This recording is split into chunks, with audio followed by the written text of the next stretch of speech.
GMA Weather. Serbisyong totoo ng GMA News.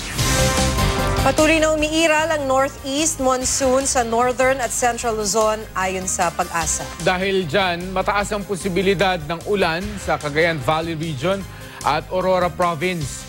Maulan din sa southern Luzon dahil sa easterlies. Mataas din ang tsansa ng ulan sa Visayas ngayong araw. Posible naman ang local thunderstorm sa Mindanao ngayong hapon. Bukas, ang eastern section ng northern at central Luzon ang maaaring ulanin sa umaga. Sa hapon at gabi naman, posibleng ulanin ang eastern section ng Visayas.